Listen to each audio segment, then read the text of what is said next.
الحمد لله وكفى وسلام على عباده الذين اصطفى أما بعد فأعوذ بالله من الشيطان الرجيم بسم الله الرحمن الرحيم لن ينال الله لحومها ولا دماؤها ولكن يناله التقوى منكم كذلك سخرها لكم لتكبروا الله على ما هداكم وبشر المحسنين إن الله يدافع عن الذين آمنوا إن الله لا يحب كل خوان كفور صدق الله العظيم. میرے محترم دوستو، میرے بھائیو، گزشتہ درس میں ذی الحجہ کے فضائل اور قربانی کے کچھ فضائل آپ حضرات کی خدمت میں عرض کیے گئے. آج کی نشست میں انشاءاللہ قربانی کے کچھ مسائل اور فضائل آپ حضرات کی خدمت میں عرض کیے جائیں گے. قربانی کے دن قریب سے قریب تر آ رہے ہیں اور سارے عالم میں مسلمان انتہائی جوش و خروش اور جذبے کے ساتھ، خوش دلی کے ساتھ قربانی کے جانور خرید رہے ہیں، اور اس بارے میں چاروں طرف سے مختلف مسائل بھی لوگوں کے سامنے آتے رہتے ہیں، مسائل بھی پوچھتے ہیں. تو اس لیے آج کی مجلس میں، نشست میں انشاءاللہ آپ کی خدمت میں کچھ مسائل عرض کیے جائیں گے. قربانی صاحب استطاعت لوگوں پر اور صاحب نصاب لوگوں پر قربانی کرنا واجب ہے.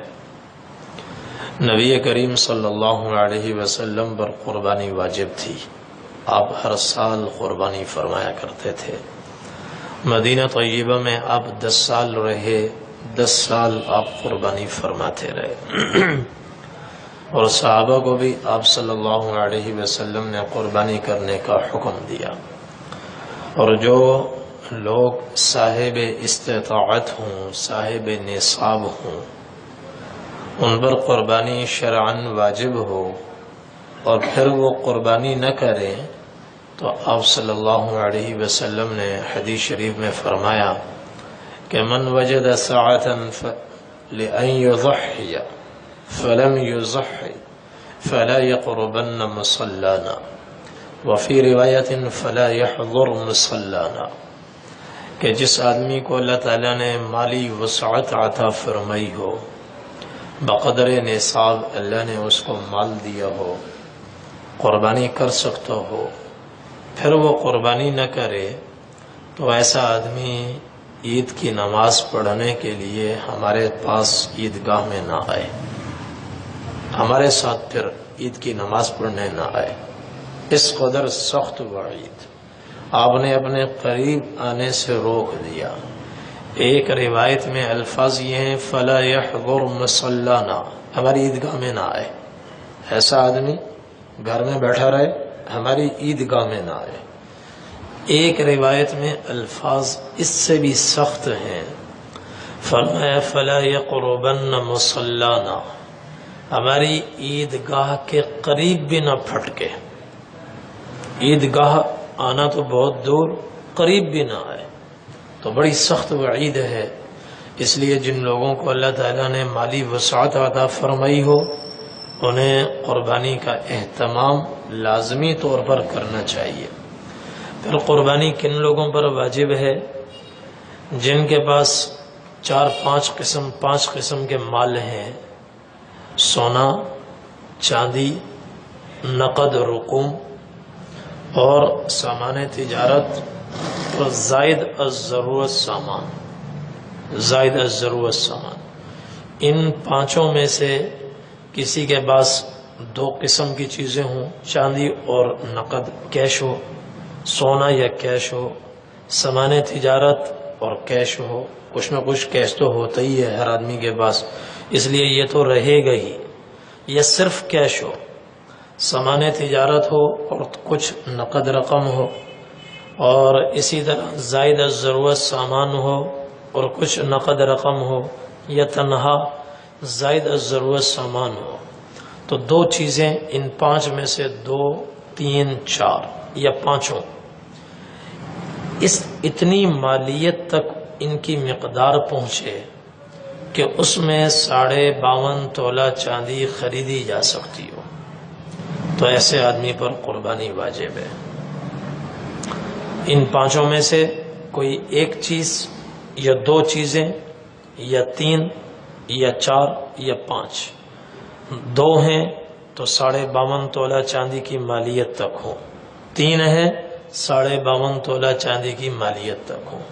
ہاں اگر کسی کے پاس صرف سونا ہے، صرف سونا، اس کے علاوہ باقی چار میں سے کچھ بھی نہیں ہے، ذرہ برابر چاندی بھی نہیں ہے اور 1 روپیہ بھی نہیں ہے، کیش بالکل نہیں ہے، 1 روپیہ بھی نہیں ہے، اور چاندی نہیں ہے، کیش نہیں ہے، سامان تجارت بھی نہیں ہے، ضرورت سے زائد سامان بھی نہیں ہے، صرف سونا ہے، تو اس پر قربانی اس وقت واجب ہوگی جب سونا 7.5 تولہ تک پہنچ جائے۔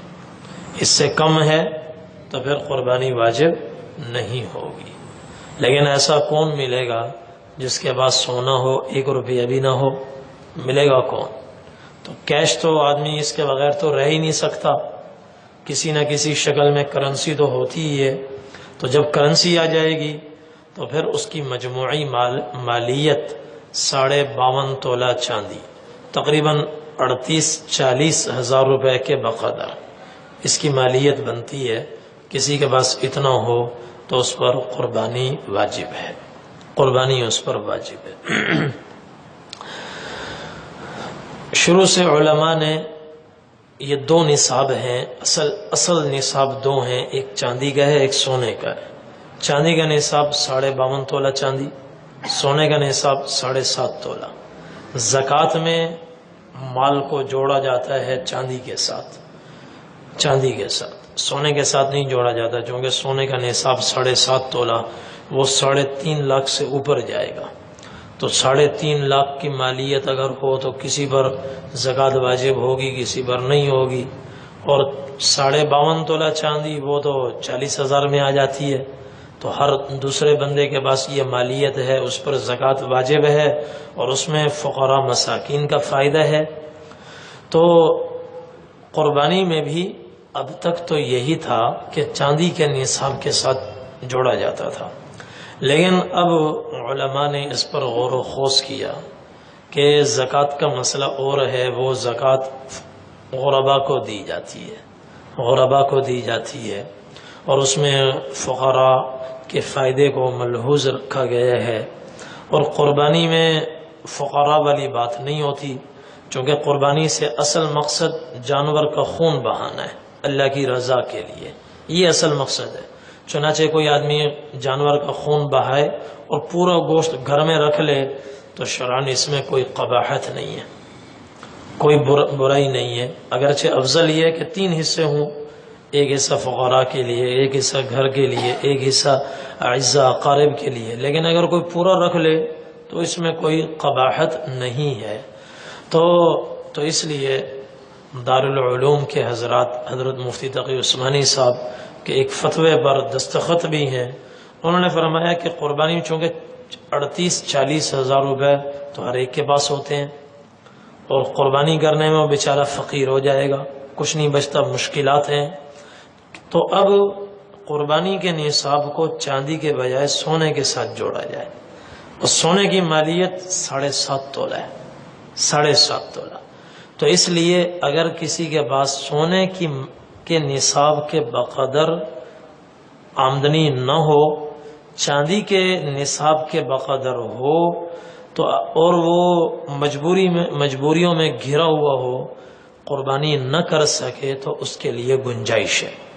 اگرچہ افضل یہ ہے کہ چونکہ چاندی کے نصاب کے بقدر اس کے پاس مالیت موجود ہے، اس لیے وہ کوشش کرے قربانی کرے۔ بہرحال یہ قربانی کا میں نے آپ کو نصاب بتایا۔ اتنی مالیت ایام قربانی میں کسی کے پاس ہو تو اس پر قربانی کرنی واجب ہے۔ پھر قربانی کے جانور شرعاً متعین ہے۔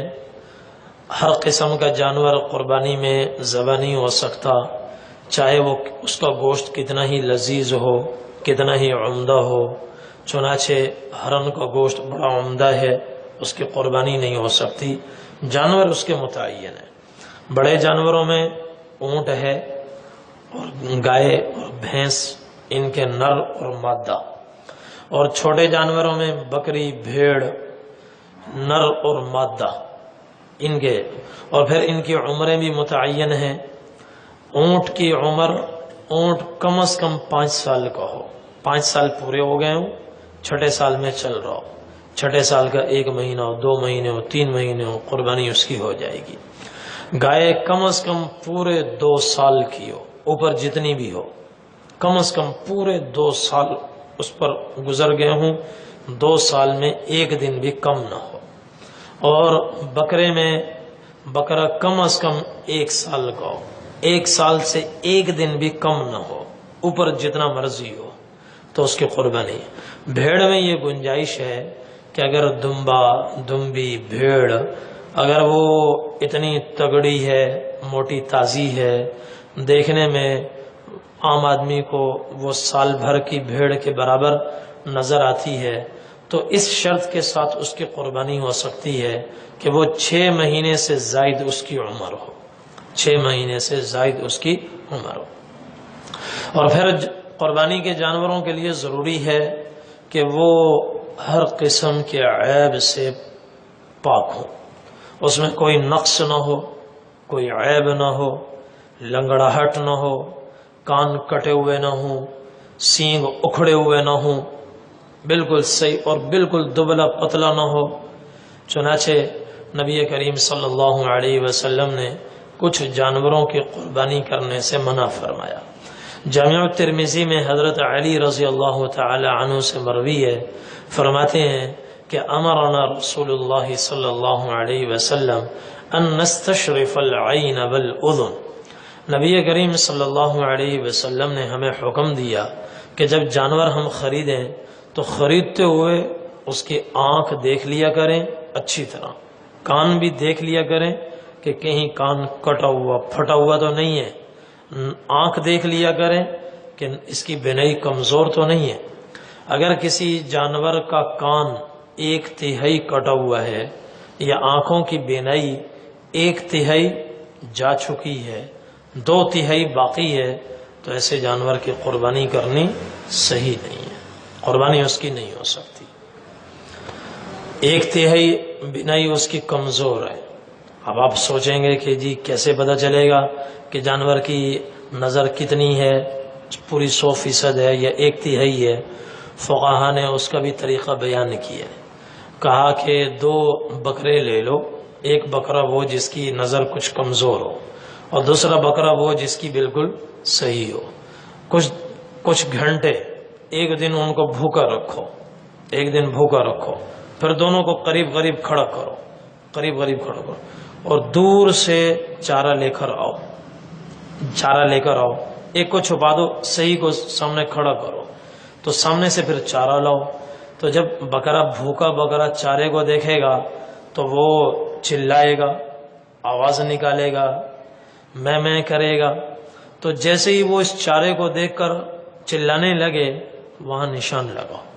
یہ اس کا مطلب ہے کہ صحیح بکرے کی نظر اس حد تک کام کرتی ہے، اب اس کو ہٹا دو، اب اس کی جگہ جو بیمار ہے، نظر جس کی کمزور ہے، اس کو سامنے لاؤ، وہاں جہاں اس نے دیکھ کر چلانا شروع کیا وہاں نشان لگا دو، نشان لگاؤ، اب اس کی جگہ دوسرا لاؤ، پھر وہیں سے سامنے سے چارہ لاؤ، وہاں سے یقیناً اس کو نظر نہیں آئے گا، یہ خاموش کھڑا رہے گا، چلتے چلتے آگے آؤ، جہاں سے اس کو نظر آئے اور یہ رونے لگے وہاں نشان لگاؤ، پھر اس فاصلے کو ناپ لو، پتہ چل جائے گا کہ کتنے فیصد اس کی نظر کمزور ہے. اگر 33% نظر کمزور ہو تو پھر اس کی قربانی نہیں ہو سکتی. 33% سے کم کمزور ہے تو اس کی قربانی ہو سکتی ہے. کان بھی 33% سے کم کٹا ہوا ہے تو اس کی قربانی ہو سکتی ہے. 33% 1/3 کٹا ہوا ہے تو اس کی قربانی نہیں ہو سکتی.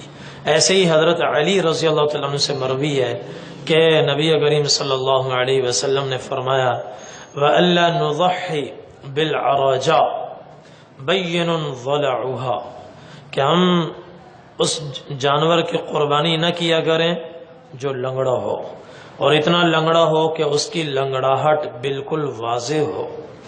وَلَا بِالْعَجَفَاء الَّتِي لَا تُنْقِي اور اس جانور کی بھی قربانی نہ کریں جو بالکل دبلا پتلا ہڈیوں کا ڈھانچہ ہو اور اس کے ہڈیوں کے اندر سے مینگ بھی ختم ہو گئی ہو، گودا بھی ختم ہو گیا. وَلَا بِالْمَرِيضَةِ بَيِّنٌ مَرَضُهَا اور اس جانور کی بھی قربانی نہ کریں جو انتہائی بیمار ہو، انتہائی بیمار. وَلَا بِالْعَوْرَاءِ بَيِّنٌ عَوْرُهَا اور اس جانور کی بھی قربانی نہ کریں جو کانا ہو، نظر جس کی کمزور ہو، جس کی ابھی میں نے تفصیل آپ کی خدمت میں عرض کی ہے. لنگڑا ہو، بہت زیادہ ہو کہ ایک جانور ہے وہ 3 پاؤں زمین پر رکھتا ہے، 4تھا پاؤں رکھتا ہی نہیں ہے تو اس کی قربانی نہیں ہو سکتی. ہاں اگر 4تھا رکھتا ہے، کچھ نہ کچھ اس پر بھی سہارا لیتا ہے اور لنگڑا کے چلتا ہے، گرتا پڑتا چلتا ہے، لیکن 3 کے ساتھ ساتھ اس 4تھے پر بھی کچھ اپنا وزن ڈالتا ہے، سہارا ڈالتا ہے، تو اب اس کی قربانی ہو سکتی ہے. لیکن اگر آدمی صاحب استطاعت ہے، اللہ تعالیٰ نے مالی وسعت عطا فرمائی ہے، تو اس کو چاہیے کہ اس ہلکے پھلکے لنگڑے کو بھی ایک طرف کرے، صحت مند جانور لے کر آئے. ایسے قربانی کے جانور کے دانت گرے ہوئے نہ ہوں. اگر کچھ دانت ٹوٹ گئے ہیں اور کچھ باقی ہیں، ٹوٹے ہوئے کم ہیں، باقی دانت زیادہ ہیں، اور وہ بے تکلف طریقے سے چارہ کھا سکتا ہے، چارہ کھانے میں اسے کوئی دشواری نہیں ہے، تو پھر اس کی قربانی ہو سکتی ہے. اور اگر گرنے والے دانت زیادہ ہیں، باقی رہنے والے کم ہیں، اور چارہ کھانے میں بھی اس کو تکلیف ہوتی ہے، مشکل ہوتی ہے، تو ایسی صورت میں پھر اس کی قربانی نہیں ہو سکتی. اور جس جانور کے پیدائشی دانت کم ہوں، ایک بڑا ہے ایک چھوٹا ہے اور وہ بے تکلفی سے چارہ کھا رہا ہے، تو اس سے اس کی قربانی بے فرق نہیں آئے گا، اس کی قربانی بھی ہو سکتی ہے. تو شرعاً قربانی کے جانور بھی متعین، ان کی عمریں بھی متعین. اس کے علاوہ دوسرے جانور قربانی میں کوئی ذبح کرنا چاہے، قربانی ان جانوروں کی نہیں ہو سکتی. اور بڑے جانوروں میں 7 حصے ہیں، اونٹ میں بھی 7 اور گائے میں بھی 7. زیادہ سے زیادہ 7 افراد اس میں برابر درجے میں شریک ہو سکتے ہیں، 7 حصے. اور اس سے کم لوگ شرکت کرنا چاہیں وہ بھی جائز ہے. 6 آدمی مل کر ایک گائے خرید لیں، برابر ان کا حصہ ہو، صحیح ہے. 5 خرید لیں، 4 خرید لیں. اونٹ میں بھی 2 آدمی بھی، ایک آدمی اپنی طرف سے بھی اونٹ کی قربانی کر سکتا ہے، 2 بھی برابر حصے ہوں وہ بھی کر سکتے ہیں. 3 4 حد 7 آخری حد ہے. 7 سے زیادہ لوگ اس میں شریک نہیں ہو سکتے. چھوٹا جانور ایک کی طرف سے، بکرا بکری دمبا بھیڑ وہ ایک کی طرف سے ہے، ایک سے زائد افراد اس میں شریک نہیں ہو سکتے. پھر بڑے جانوروں میں جب 7 آدمی شریک ہیں، قربانی ہو گئی، تو قربانی کا گوشت یہ برابر سرابر تقسیم کرنا ضروری ہے. اندازے سے تقسیم کرنا جائز نہیں ہے، اندازے سے تقسیم کرنا جائز نہیں ہے. اندازے سے تقسیم ہو اگر کسی نے کیا، یقیناً اس میں کمی بیشی ہوگی، تو یہ کمی بیشی سود کے زمرے میں چلی جاتی ہے، سود کے زمرے. اور سود آدمی مجبوری میں، سودی کام مجبوری میں کرے یا باہمی رضامندی سے کرے، دونوں صورتوں میں ناجائز ہے. چنانچہ ایک آدمی کہہ رہا ہے بس مجھے اس میں سے 2 کلو دے دو، باقی جائز، باقی یوں کر لو، یہ صحیح نہیں ہے۔ اپنا حصہ لے لے، تقسیم کر دے، اس کے بعد پھر جتنا لینا ہو لے لے، باقی جس کو چاہے ہدیہ کر دے۔ برابر درجے میں تول کر وزن کر کے 7 حصے بنانا ضروری ہے۔ ہاں ایک صورت ہے علماء نے لکھی ہے کہ جس میں کسی کے بعد ترازو نہ ہو، وہ اس طریقے پر عمل کرے اور پھر اندازے سے تقسیم کرنا جائز ہے۔ وہ یہ ہے کہ 7 حصے بنائے جائیں اور 4 پائے ہیں، ایک حصے میں 4 حصوں میں ایک پایا شامل کر دیا جائے، اور 5ویں حصے میں کھال ڈال دی جائے، 6ٹھے حصے میں زبان اور کلے رکھ دیے جائیں، اور 7ویں حصے میں باقی سری مغز یہ 7ویں حصے میں ڈال دیا جائے۔ اس کے بعد اندازے سے گوشت کی تقسیم ہو تو یہ صحیح ہے۔ اس طریقے سے پھر اندازے سے بھی گوشت تقسیم کیا جا سکتا ہے۔ اگر 7 افراد گوشت اپنے پاس نہیں رکھ رہے اور وہ کہہ رہے ہیں کہ سارا کا سارا صدقہ کر دو، تو اب تقسیم کرنا ضروری نہیں ہے، پورا کا پورا صدقہ کر دیں۔ اسی طریقے سے 7 افراد ایک ساتھ ایک گھر میں رہتے ہیں اور وہ گوشت تقسیم نہیں کر رہے، وہ کہہ رہے ہیں کہ بوقت ضرورت مل کر کھائیں گے، پکاتے رہیں گے، کھاتے رہیں گے، تقسیم نہیں کر رہے، تو اس میں بھی اس کی بھی اجازت ہے اس کی۔ لیکن جب تقسیم ہوگا، اگر تقسیم ہوا تو پھر برابر تقسیم کرنا ضروری ہے۔ قربانی کا گوشت پورا کا پورا گھر میں بھی رکھا جا سکتا ہے اور پورا کا پورا تقسیم بھی کیا جا سکتا ہے، اور پورا کا پورا فقراء کو بھی دیا جا سکتا ہے، اعزاء اقارب میں بھی تقسیم کیا جا سکتا ہے۔ ہر طرح سے شریعت نے اختیار دیا ہے، لیکن افضل یہ ہے کہ اس کے 3 حصے کیے جائیں، ایک حصہ اپنے گھر کے لیے، ایک حصہ فقراء مساکین کے لیے، اور ایک حصہ اعزاء اقارب کے لیے رکھ دیا جائے۔ اور قربانی کا گوشت اجرت میں دینا جائز نہیں ہے۔ قصائی کو اجرت میں دینا، یا کسی سے گھر کا کام کروایا اور اس کو اجرت مزدوری میں گوشت دے دیں، یا گوشت بیچنا یا اجرت میں دینا، یہ جائز نہیں ہے۔ چنانچہ ایک مسئلہ وہ یہ ہے کہ بسا اوقات کسی کے ہاں کوئی آدمی ملازم ہوتا ہے، گھر میں ملازم ہوتا ہے، اور اس سے یہ طے ہوتا ہے کہ بھئی آپ کی تنخواہ 12,000 ہوگی اور 2 وقت کا ہم آپ کو کھانا دیں گے۔ اس طریقے بھی طے ہوتا ہے، 2 وقت کا کھانا دیں گے۔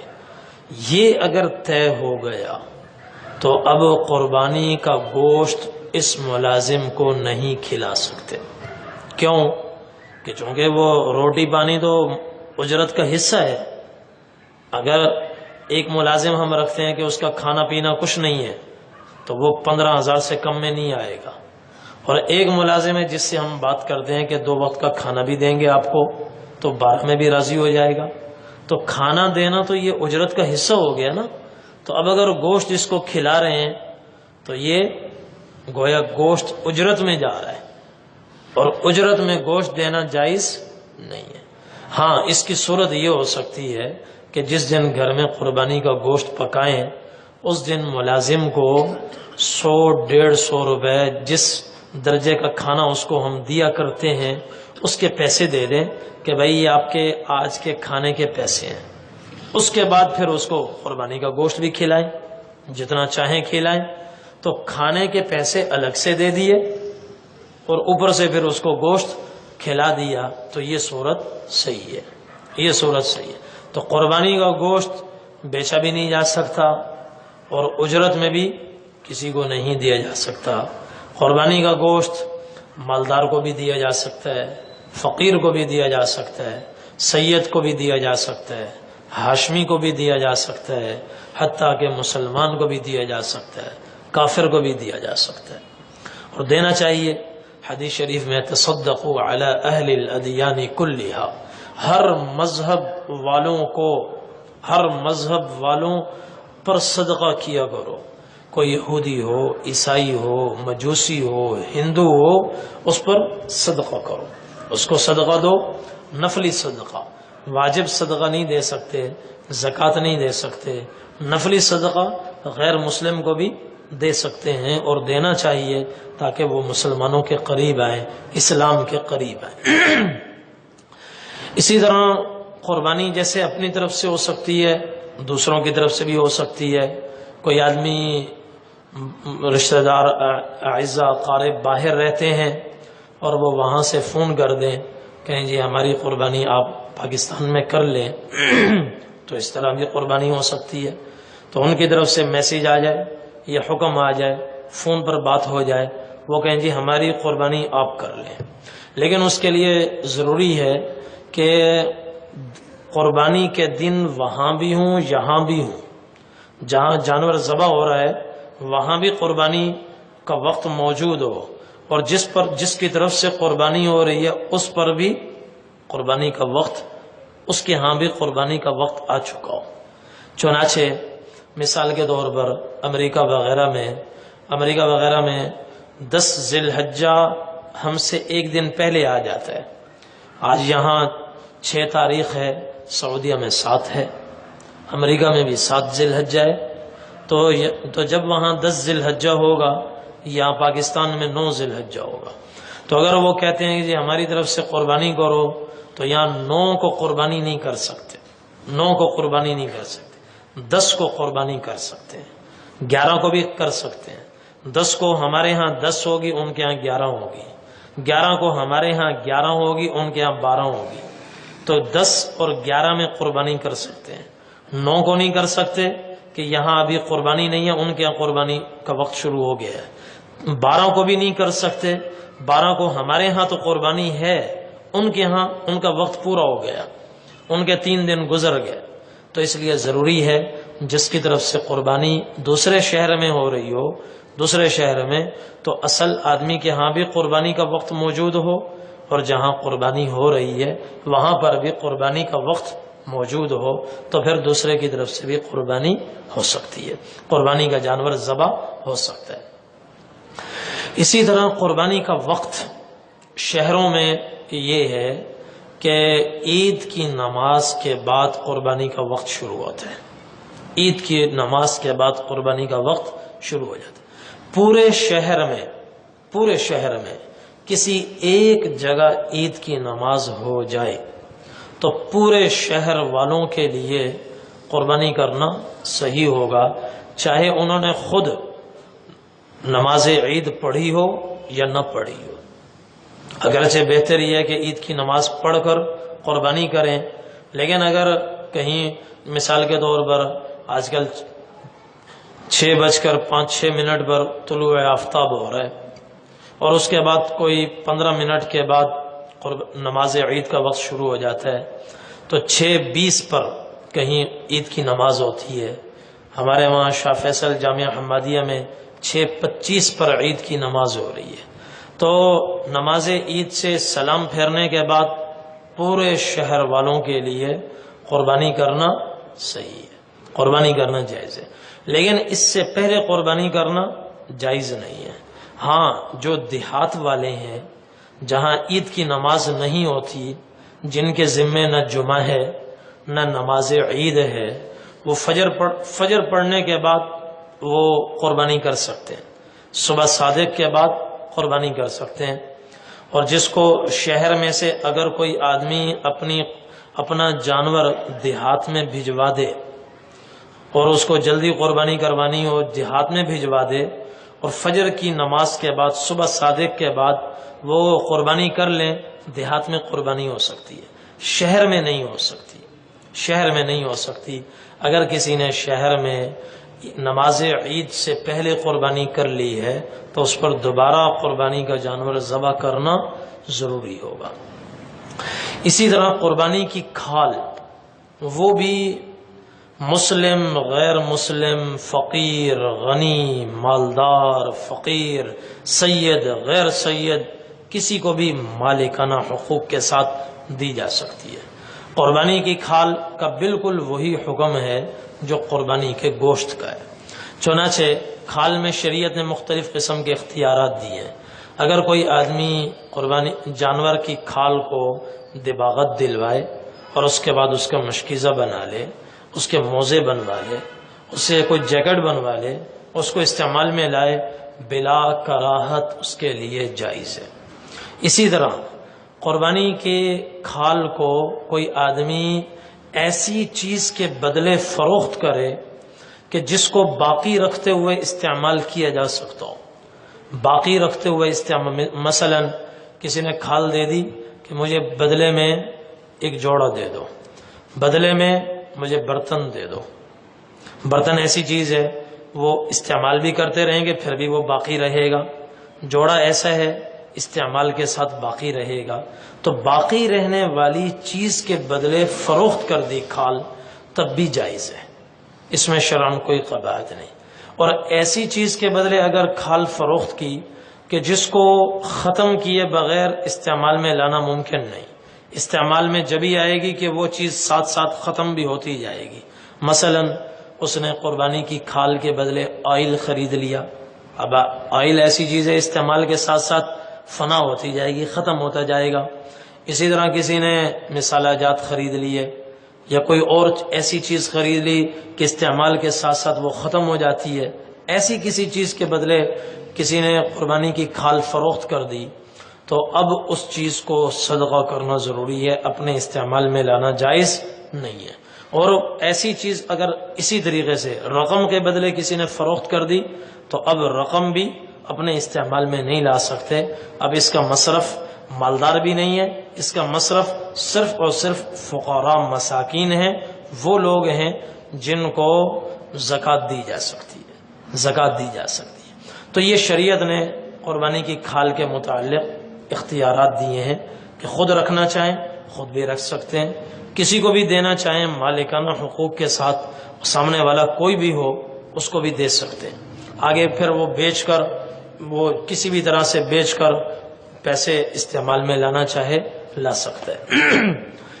اور چونکہ کوئی خود استعمال میں لاتا نہیں ہے، یقیناً دوسروں کو دے دیتے ہیں، اس لیے اس موقع پر ہم اہلیان مدارس لوگوں سے درخواست کیا کرتے ہیں کہ قربانی کی کھال مدرسے میں جمع کروا دیں کہ انشاءاللہ اس میں آپ کو دوہرا فائدہ ہوگا، تعاون کا بھی اجر ملے گا، اور اس سے جو آمدنی حاصل ہوتی ہے وہ غربا، مساکین اور دین پڑھنے والے بچوں پر صرف ہوتی ہے۔ تو قربانی کی کھال فروخت کر کے رقم فقراء مساکین کو دی جاتی ہے، تو فقراء مساکین کی اعانت بھی ہے۔ اور یہاں مدرسوں میں جن فقراء مساکین پر یہ رقم خرچ کی جاتی ہے، یہ فقراء مساکین وہ ہوتے ہیں جو قرآن و حدیث پڑھتے ہیں اور دین پڑھتے ہیں، تو اشاعت دین کا بھی اجر و ثواب اللہ تبارک و تعالی انشاءاللہ عطا فرمائیں گے۔ تو یہ چند مسائل ہیں۔ اسی طریقے سے عید کے دن جانور کو ہر مسلمان ذبح کرتا ہے، افضل یہ ہے کہ اپنے ہاتھ سے ذبح کرے۔ قربانی کا جانور ہر آدمی جس پر قربانی واجب ہے اپنے ہاتھ سے ذبح کرے۔ بعض لوگ کہتے ہیں جی ہم سے تو جانور ذبح نہیں ہو سکتا، ہمارا دل بہت چھوٹا ہے، کبھی ہم نے مرغی ذبح نہیں کی۔ اور ستم بالائے ستم یہ ہے کہ اس کو وہ فخریہ انداز میں ذکر کرتے ہیں کہ ہم بڑے رحم دل ہیں، ہم سے مرغی ذبح نہیں ہوتی، حالانکہ یہ لوگ بیمار ہیں بیمار ہیں۔ نبی کریم صلی اللہ علیہ وسلم سے بڑھ کر اللہ کی مخلوق میں کوئی رحم دل ہو سکتا ہے؟ آپ صلی اللہ علیہ وسلم اپنے دست مبارک سے خود قربانی کا جانور ذبح فرمایا کرتے تھے۔ حضرت عائشہ رضی اللہ عنہ فرماتی ہیں مینڈھے کو آپ اکیلے پکڑ کر گراتے تھے، اکیلے، کسی کی مدد کے بغیر۔ مینڈھا آپ نے خود گرایا اور اس کے پسلیوں پر، گردن کے قریب پسلی پر آپ نے پاؤں رکھا اور بائیں ہاتھ سے اس کو پکڑا، دائیں ہاتھ سے آپ نے اس پر چھری چلائی، قبلہ رخ کر کر۔ اس کے چاروں پائے قبلے کی طرف ہوں، چہرہ پھر قبلے کی طرف ہوگا، چاروں پائے۔ اب کسی کے ذہن میں یہ کہ جی پاؤں قبلے کی طرف ہو گئے، اس کے وہ پاؤں نہیں ہیں، ہاتھ ہیں۔ جیسے ہم لوگ سوتے ہیں داہنی کروٹ پر، ہمارے ہاتھ بھی ادھر ہوتے ہیں، پاؤں کے پنجے بھی ادھر ہوتے ہیں، تو اسی طریقے سے قربانی کا جانور بھی اسی طرح ہے، اس کا چہرہ قبلے کی طرف ہو، سر ادھر، ٹانگیں ادھر اور دم ادھر، اور ٹانگیں اس کی قبلے کی طرف، سر بھی قبلے کی طرف، اور پھر بسم اللہ اللہ اکبر۔ چھری پہلے سے تیز ہو، پہلے سے چھری تیز ہو، جانور کے سامنے چھری تیز نہ کی جائے، پہلے سے تیز ہو، اور بسم اللہ اللہ اکبر پڑھا جائے۔ اور اس کے بعد اگر یہ آیت کسی کو یاد ہو، انی وجہت وجہی للذی فطر السماوات والارض حنیفا، قرآن کریم میں اس طرح ہے، انی وجہت وجہی للذی فطر السماوات والارض حنیفا۔ حدیث شریف میں جب آپ نے جانور ذبح فرمایا اس وقت آپ نے اس کے اندر ایک لفظ کا اضافہ فرمایا اور یوں پڑھا، انی وجہت وجہی للذی فطر السماوات والارض علی ملت ابراہیم حنیفا وما انا من المشرکین ان صلاتی ونسکی ومحیای ومماتی للہ رب العالمین۔ یہ پڑھ کر پھر اس کی گردن پر چھری چلائیں، چھری پہلے سے تیز ہو۔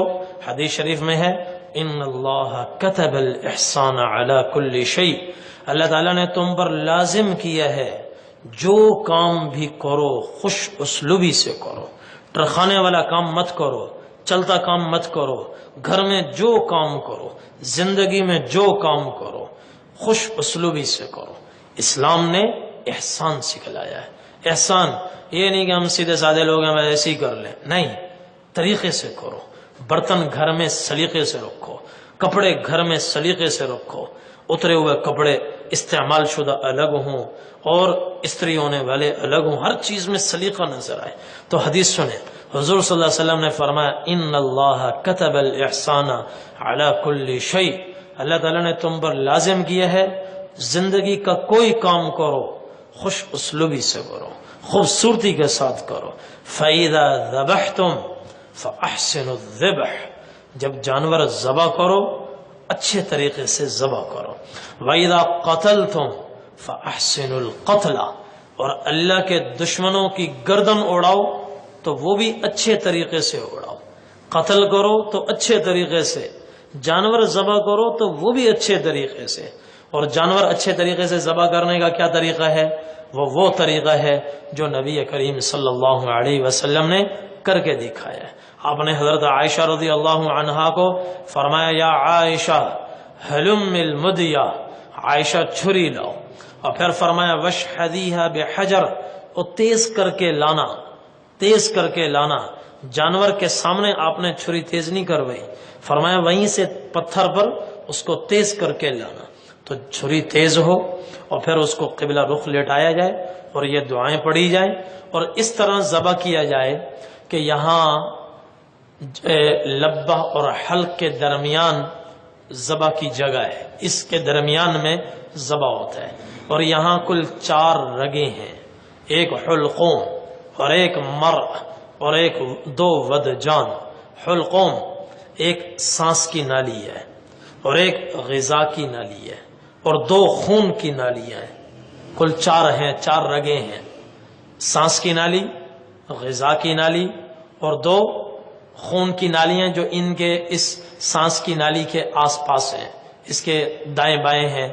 ان 4 کو ذبح کرنا ضروری ہے، ذبح کرنا مستحب ہے، 4 کو ذبح کریں، یہ ہے اچھے طریقے سے ذبح کرنا۔ اور 4 میں سے 3 ذبح کرنا تو لازم ہے، اس کے بغیر جانور حلال نہیں ہوگا۔ 2 رگیں کٹ گئیں، 2 باقی رہ گئیں، جانور حرام ہو گیا، اور اس دوران اس کا دم گھٹ کے مر گیا، ختم ہو گیا۔ 2 رگیں کٹیں، 2 نہیں کٹیں، اس دوران وہ مر گیا تو پورا گوشت حرام ہے، اس کو کوئی نہیں کھا سکتا۔ تو حلال ہونے کے لیے ضروری ہے کم از کم 3 کٹ جائیں، ایک خون کی نالی اور ایک سانس کی اور ایک غذا کی، یا 2 خون کی نالیاں، سانس کی نالی اور غذا کی نالی میں سے کوئی ایک کٹ جائے تو 3 کٹ جائے کم از کم، ورنہ افضل اور مستحب یہ ہے اور اچھے طریقے سے ذبح کرنا یہ ہے کہ یہ 4 کٹ جائیں، 4 کٹ جائیں، اور چھری حرام مغز تک پہنچ جائے، آگے تک پہنچ جائے، پوری گردن نہ اتاری جائے، یہ مکروہ ہے، مکروہ ہے۔ 4 رگیں کٹ جائیں تو اس سے جانور کی روح بڑی آسانی سے نکل جاتی ہے اور خون بہہ جاتا ہے، اور اس طریقے میں جانور کو تکلیف کم سے کم ہوتی ہے، کم سے کم ہوتی ہے۔ اور جب اس طرح جانور جب ذبح ہو جائے، چاروں رگیں کٹ جائیں، تو اب اس کو چھوڑ دیا جائے اور اس کو اپنے حال پہ چھوڑ دیا جائے کہ وہ خود ہی ٹھنڈا ہو جائے۔ کھال اتارنے میں جلدی نہ کی جائے۔ اجتماعی جہاں قربانیاں ہوتی ہیں وہاں کسائیوں کو بڑی جلدی ہوتی ہے کھال اتارنے کی، جانور کے اندر ابھی روح باقی ہوتی ہے، تو یہ بلا وجہ اس کو تکلیف پہنچانا ہے، یہ جائز نہیں ہے، یہ جائز نہیں ہے۔ اس کو ٹھنڈا ہونے دے، جب وہ ٹھنڈا ہو جائے اب آگے اس کے بعد وہ کھال اتارنے کا عمل شروع ہو، اور جب چھری چل جائے تو پھر اس وقت یہ دعا کی جائے، اللہم تقبلہ منی کما تقبلت من خلیلک ابراہیم وحبیبک محمد صلی اللہ علیہ وسلم۔ اے اللہ اس قربانی کو میری طرف سے ایسے ہی قبول فرما جیسے آپ نے حضرت ابراہیم علیہ السلام کی قربانی قبول فرمائی، اور اپنے حبیب حضور پاک صلی اللہ علیہ وسلم کی قربانی قبول فرمائی، ایسے ہی اس قربانی کو اپنی بارگاہ میں قبول فرما۔ اللہ تعالی ہم سب کو توفیق عمل نصیب فرمائے۔ وآخر دعوانا الحمدللہ رب العالمین۔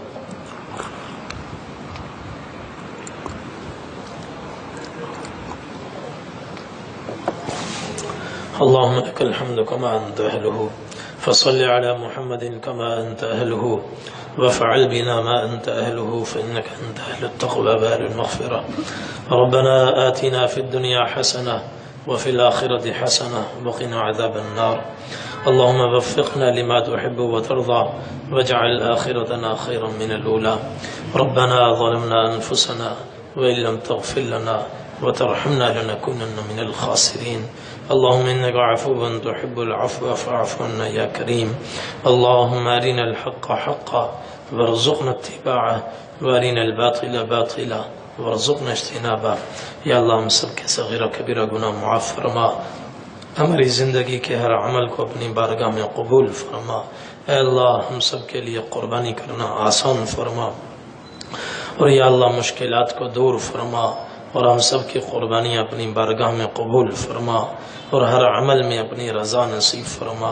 اے اللہ حب جاہ حب مال سے ہماری حفاظت فرما، ریا و سمعت سے ہماری حفاظت فرما۔ ربنا تقبل منا انك انت السميع العليم، وتب علينا يا مولانا انك انت التواب الرحيم۔ وصلى الله تعالى على خير خلقه محمد وعلى آله واصحابه واهل بيته اجمعين برحمتك يا رب۔